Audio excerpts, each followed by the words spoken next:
Hello, Mark here at Rockin Walls. I'd like to share with you a project just wrapped up here, Balducci Bluestone. Nick Balducci is the client in Moncton, Maryland. We have a couple interesting things going on here. A little bit of a vertical walling.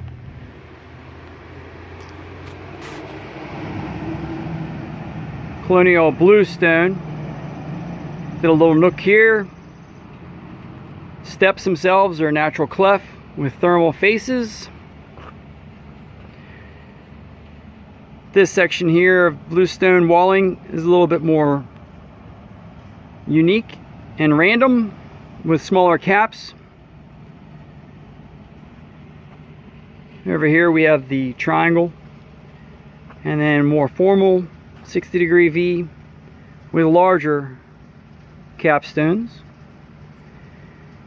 The flat work here is a little bit more cubism. And then over on this side, a little bit more modern, kind of a little bit Art Deco. The permeable walkway with a welcome stone at the bottom and a small one to complement. Cobbles breaking up the edging. Here, these are jumbo salt and pepper cobbles. Two large seating boulders. In the back we have a bird bath up there. Bluestone edging, random sizes coming down with the grade into jumbo cobbles with a welcome matte stone going out. Aggregate in this field here is actually what are referred to in areas 57s, which would be 3/4 inch size limestone, and another large seating boulder. Permeable surfaces are beneficial for all the water runoff and quick draining. Same thing with the dry laid flat work, allowing water to come in and go out. Couple things to mention here: the pitch on the back falls out to the right 1/8, and then also coming forward, because of the natural cleft, we have a 1/4 inch fall going out. So two different falls. Same thing with the walls and capstones, and also all these steps. These are 5-inch treads here, and ranging from about 7 to 8.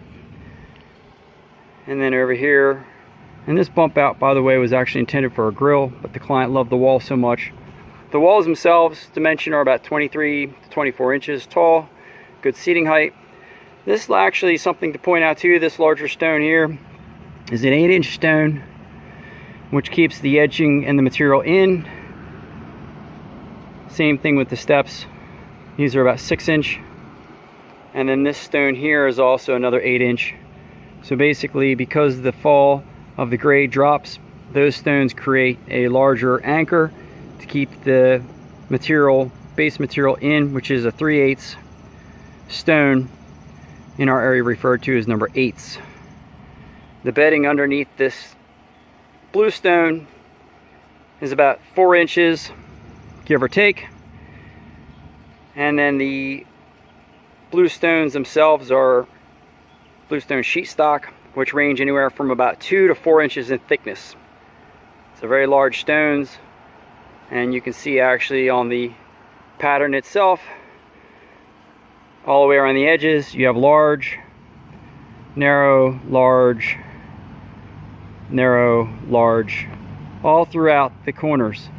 Basically larger pieces in the corners and the outsides, I should say, to help maximize the material staying within its space and not pushing out.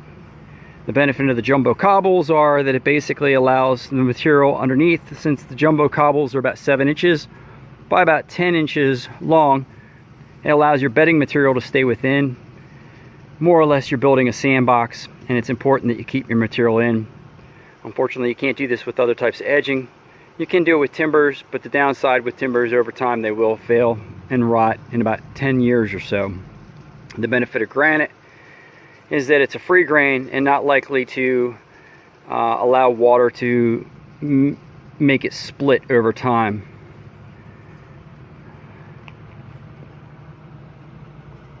So basically a large transformation. And then the gravel area itself is intended for a fire pit. And this is nice because it's a very simple solution. Once again, permeable, all the water's flowing in that direction. But the most important thing is it allows you to get a lot of real estate very quickly, just as the walkway. And it feels really good to walk on. So it's a very simple transition. Your biggest expense is in the cobbles themselves and then the steps and the flat work.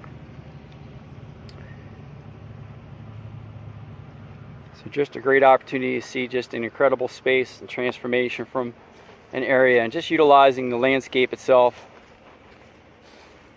Also on this project, plumbed out were 3/4 inch piping for low voltage underneath the patio, behind the steps, and behind the wall for long-term plans.